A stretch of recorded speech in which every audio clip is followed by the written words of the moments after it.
Good morning. Morning, Your Honors. May it please the Court, Benjamin Waxman on behalf of Mr. Collins. I'd like to reserve 1 minute for rebuttal. Mr. Waxman, can you just wait a second while the I'm court sorry. clears out? Thank you. I apologize. But that way we can pay attention to you. And they're not walking out because of you. The two of you. I don't think so. I don't know.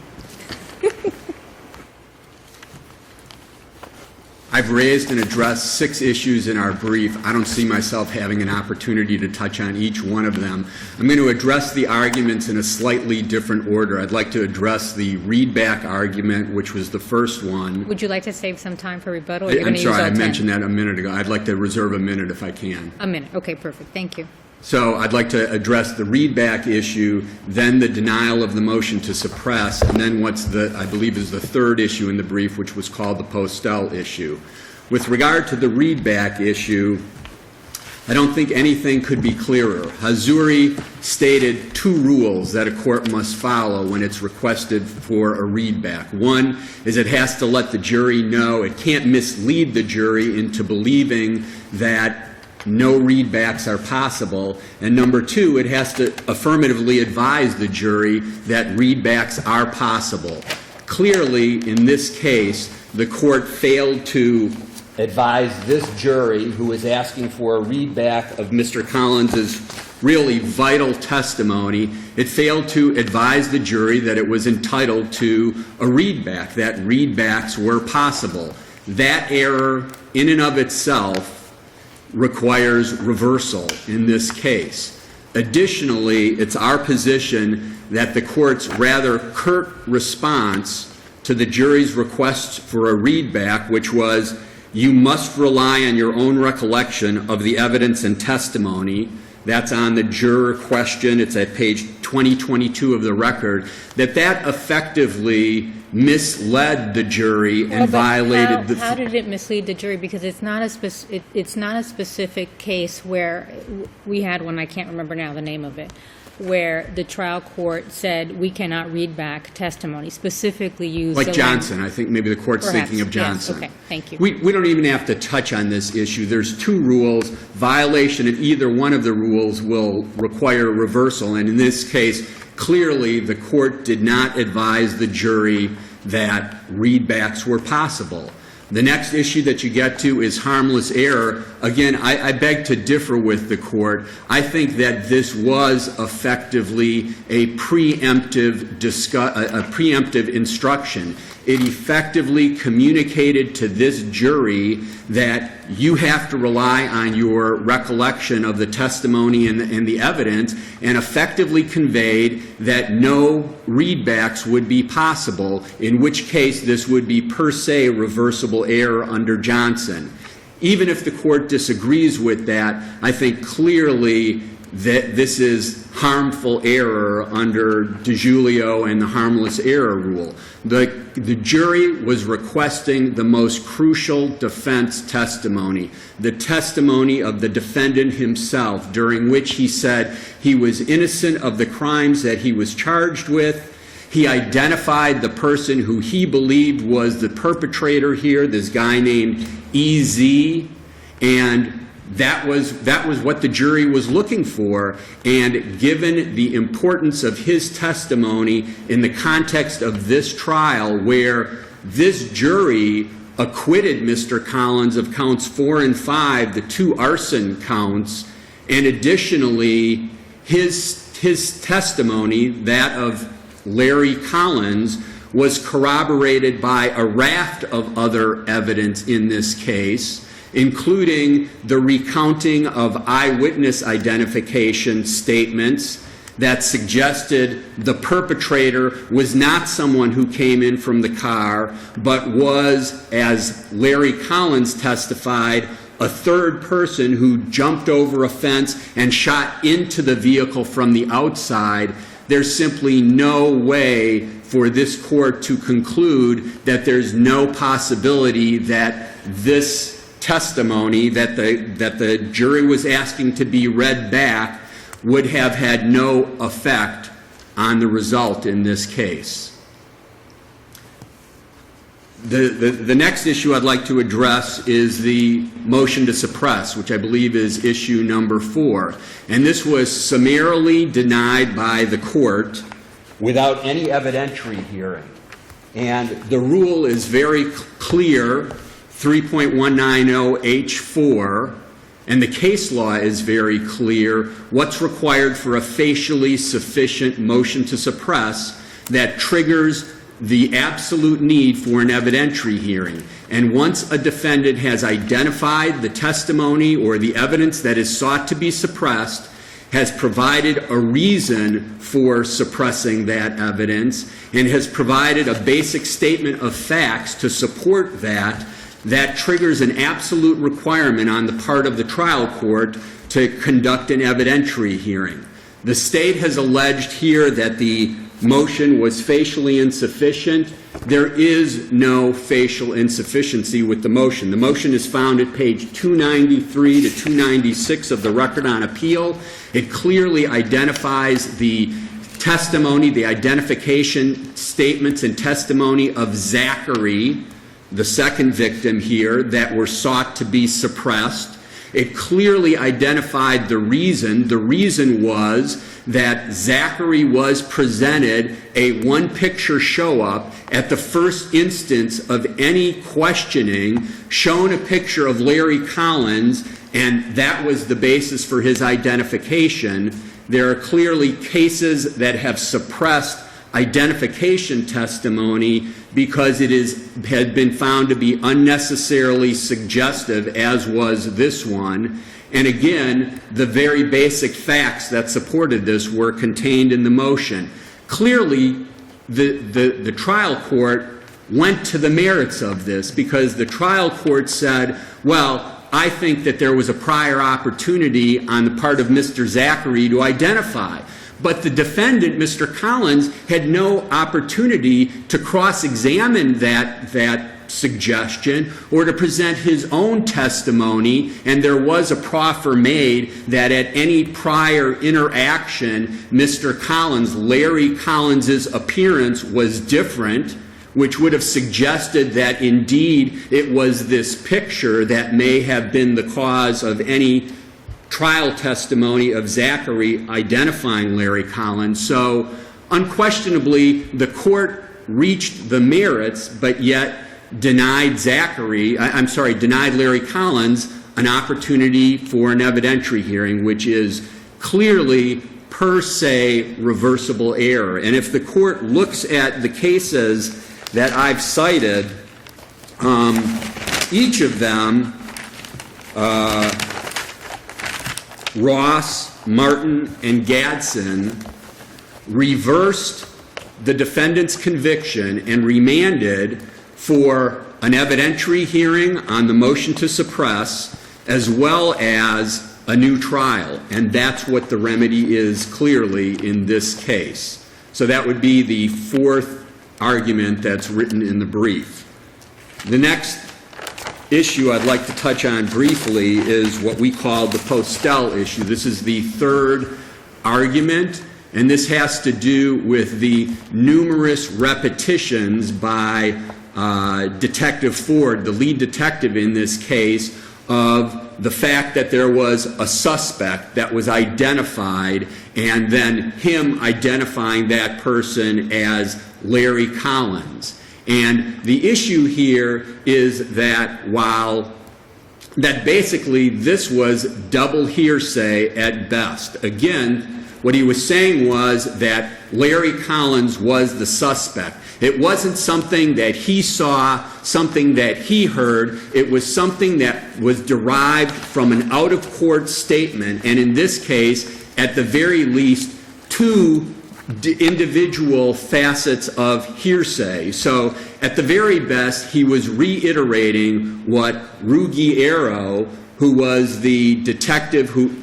But didn't the judge sustain the defense's objections in that regard? Absolutely, and it's our position that in this particular case, where you had Detective Ford, and the court sustained some objections, the court overruled many others. So there's this whole area where this testimony was elicited from Detective Ford, and the court did overrule several of the objections, and there... I mean, I saw in the transcript where, if I understand this argument, it's the witness was referring to the criminal defendant as the shooter. Correct. Does that normally happen? I mean, I remember being a little surprised when I read that.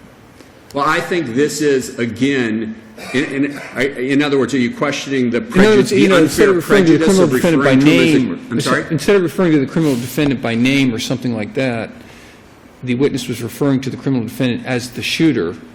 I think the court points out another aspect of the prejudice that derives from this, but the focus is the fact that it was the repeated reference to Collins, Larry Collins, as the shooter, the defendant, the suspect, that did not come from Detective Ford's own eyes and what he saw, and that the prejudice here is that it was repeated and drilled into this jury. But isn't the issue here that... I'm sorry? Isn't the issue here that what he's repeating is the perpetuated testimony of Eric Collins, who at the time the trial proceeds is now deceased? I'm sorry, I can't hear you. At the time that he is at trial, Mr. Collins, Eric Collins, is now deceased. And oh, so absolutely. The testimony that he's referring to is the perpetuated testimony of Eric Collins. That's correct. And isn't that a distinguishing factor in terms of Postel? Well, ultimately, Postel is a hearsay issue. It's an issue, it usually comes up where an officer is saying, well, I had probable cause to believe that this person was the perpetrator or whatever. This is a slightly different context, but the issue is that this was hearsay. And again, there were two pockets of hearsay that needed to be overcome in order to allow this evidence in. And one of them was that the statement ultimately came in part from Eric Collins. It wasn't all from Eric Collins, because the testimony that Detective Ford gave was far vaguer and broader than that. He didn't say, this is what I heard came from Eric Collins. He said, there was a suspect that was identified to me. So there is actually a question of who the identity is of the person who is accusing Larry Collins. Some of it clearly derived from Eric Collins,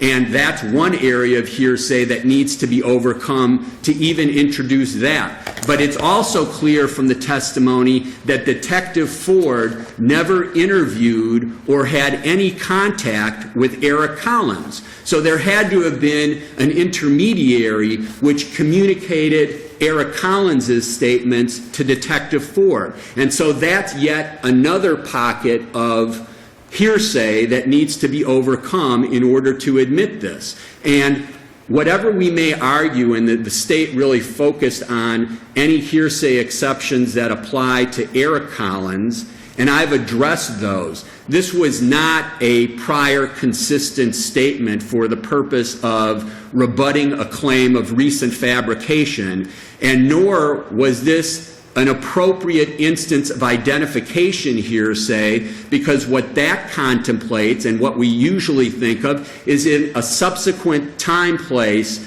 where a witness is shown a picture or a lineup. The rule contemplates that testimony, that witness to that identification can testify about what happened. But this is not what was happening here. This was simply a needless repetition of Eric Collins's accusation. Mr. Waxman, you've gone over your time, and I'll let you have a minute for rebuttal. Thank you.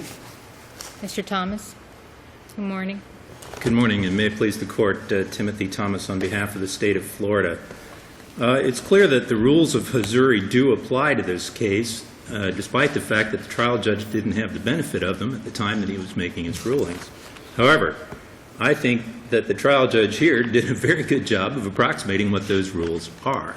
And in all of the cases that apply these rules, it's pretty clear, regardless of the fact there is some perhaps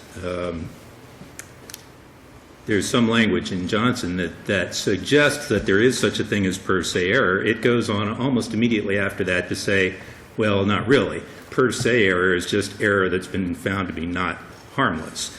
And so I think it's important for this court to start from the perspective of there is no per se reversible error. Second, the state would say here, really there's no error.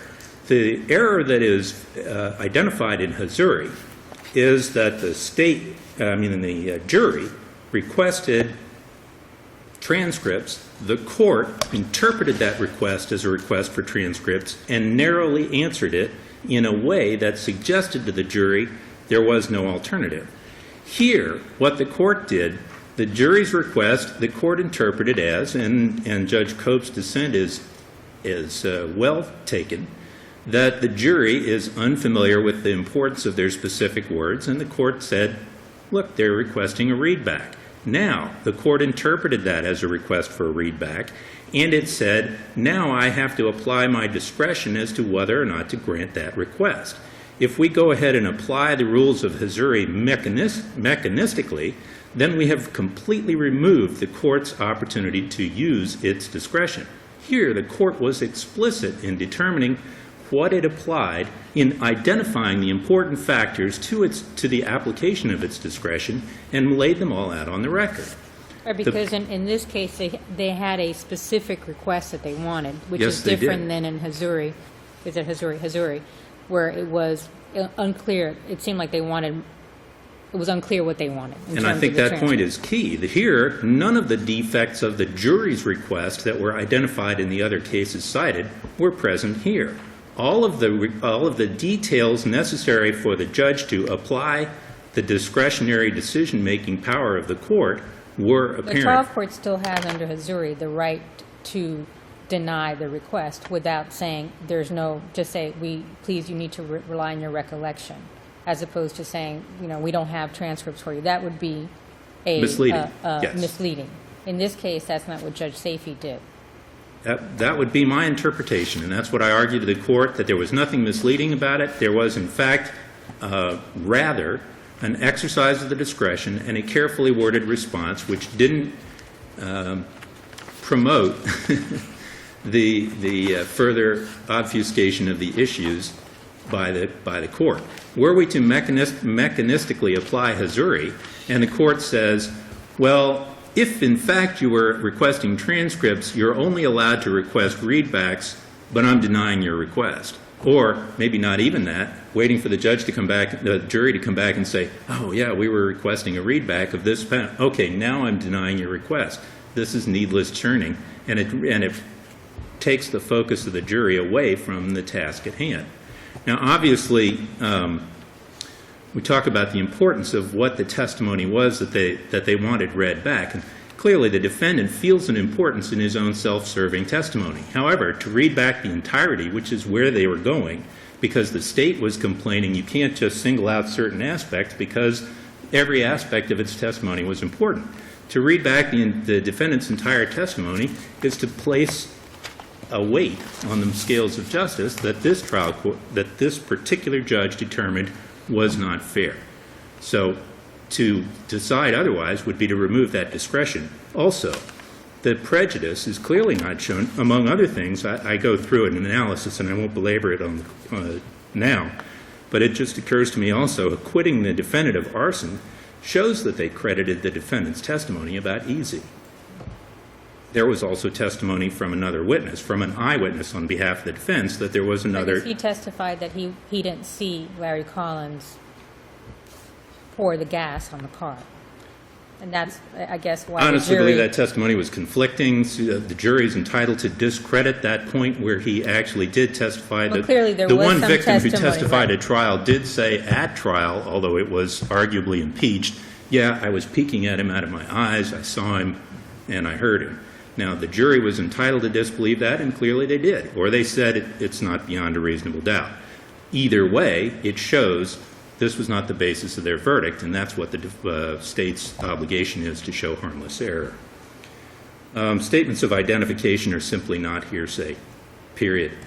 And in this case, the burden to make a facially sufficient request for suppression is that they needed to show unnecessary suggestion. And that's what the trial court was telling them right out of the gate. You don't have it here. This fellow already knew the defendant, already knew him. There was no way to unnecessarily suggest to him that he was identifying the wrong guy. He already knew the defendant. He already identified the defendant. When they showed him the picture, there's no possibility that it unnecessarily suggested something else. That's what makes it facially insufficient. The trial court carefully distinguished between the two things here that were perhaps objected to at trial. One, the statements of identification, which were not hearsay, and the other, statements of identification as the shooter, so calling him shooter, which Judge Lowe, you are correctly identifying in the record. That was the improper hearsay.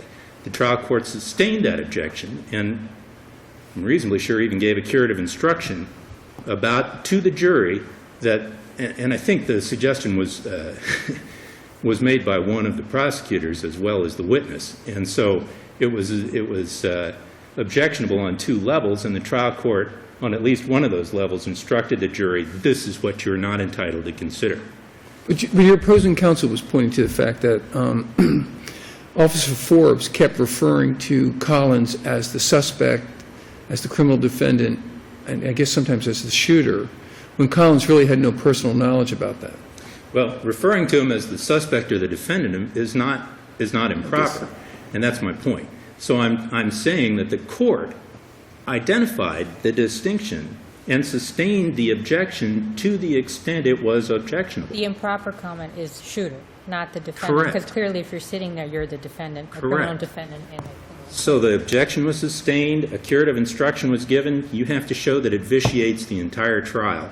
And, identification is just not an issue here. The defendant's testimony himself was, yes, I was the guy in the back seat of the truck. The only thing they're arguing over is whether or not he pulled a gun out and shot it. That's the shooter, as opposed to the identification. I mean, So- this was not a carjacking where they didn't know the person. This is a guy who got in his car in the back seat because they were gonna do a drug transaction. And the Called drug him from Orlando transaction on went wrong. purpose. He knew who was involved in the transaction. They drove him around. They dropped his car off. He got in the truck. Misidentification is not the issue here. The question is, are these people lying about the fact I was a shooter? That's the issue. Collins himself testified at this trial that he Yes, was in he the did. car. Yes. Yeah, he admits he's the guy.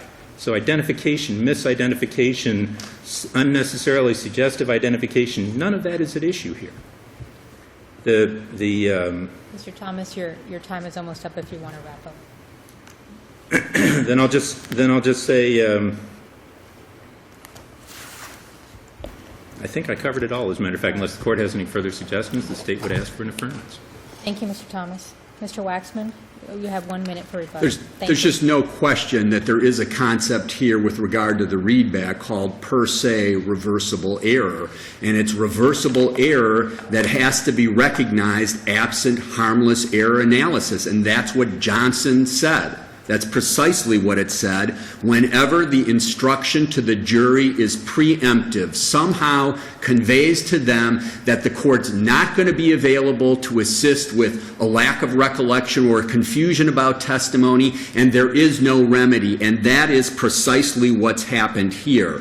There's no question that this was a request for a readback. They wanted Larry Collins' testimony read back. And the rule from Hazuri is equally clear. It's on page 846, and it says, when a jury requests trial transcripts, and granted, here they ask for a readback, to read his testimony, so it's a little bit different, the trial judge should deny the request, which is what this court did, but inform the jury of the possibility of a readback. And that's clear rule from Hazuri that has to be followed mechanistically because we want to have an easy answer for how judges should respond to a difficult scenario when a jury requests a readback. But is part of your argument that the failure to read back Collins' testimony was prejudicial? That was part of it, but the other part is, and I tried to focus more on that in the reply brief, clearly, one of the objections was they needed to be offered other opportunities to get the assistance that they needed. And the trial court asked it in every possible way. He said, Judge, if you got a problem with emphasis, you don't want to read just this little part that the jury's asked for, read them the whole testimony, all of the testimony, if that's your issue. Judge, objection, overruled, I'm not doing that. Okay, let's go back and ask them to narrow their request if that's what the court's issue is. If the court thinks it would be too burdensome to read all of Larry Collins' testimony, let's ask them to narrow their request. I'm overruling that objection. Now, the defense is contending that was error. Absolutely. Violates Hazuri. Hazuri is a is applicable to this case. I guess when can a trial judge decline to do a readback? Hazuri says it. The court can decline the readback, but needs to let the jury know that readbacks are possible, lest the jury believe that if we have another issue where we don't recall the testimony or we're confused, there's nothing we can do. And the court's role is to assist the jury in its fact-finding mission and its ability to determine guilt or innocence. And to do that, the court, as Hazuri said, has to tell the jury that readbacks are possible, so there's no question about that. Thank you, Mr. Waxman. Thank you, Mr. Thomas.